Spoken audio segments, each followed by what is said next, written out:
আফসোস হবে না কেন বলেন তো? এত করে একটা মানুষকে চাওয়ার পরও পেলাম না, এত এত মোনাজাতে চাওয়ার পরেও সেই মানুষটাকে আমার করে একটুও পাইলাম না। আফসোস তো হওয়ারই কথা। আর একটা কথা কি জানেন, যারা নিঃস্বার্থভাবে ভালোবাসে বা নিঃস্বার্থভাবে কাউকে পেতে চাই, দিন শেষে না তারাই ঠকে যাই।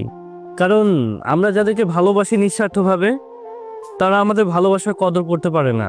তারা ভাবে ও তো আছেই, ওকে আমি যাই করি, ও তার ছেড়ে যাচ্ছে না। এই জন্য তারা আমাদেরকে দেখেও না দেখার ভান করে। আসলে ভাই, আমরাও না অনেক বেশি বেহায়া জানেন। মানে যারা আমাদেরকে কদর করে না, যারা আমাদেরকে বুঝতেই চায় না, কেন জানি তাদের প্রতি আমাদের মায়াটা কমে না, বাড়তেই থাকে। আর এই কারণেই আমরা কষ্টের পর কষ্ট পেতেই থাকি। না, মাঝে মাঝে মনে হয় যে না, বাদ দিয়ে দিই, কারণ জোর করে তার মানুষের জীবনে থাকা যায় না।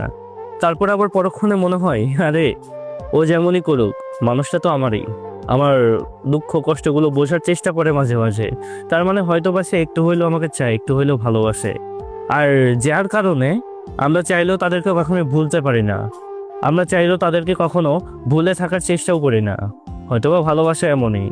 আমি জানি না শেষ পর্যন্ত কি হবে, তবে যতদিন আমি বেঁচে থাকবো, আমার কথা হচ্ছে যদি আমি তাকে নাও পাই ভাই, আমি তাকে ভালোবেসে যাব। না পাইলেও ভালোবাসি, পাইলেও ভালোবাসি। ভালোবাসা জিনিসটাই এমন।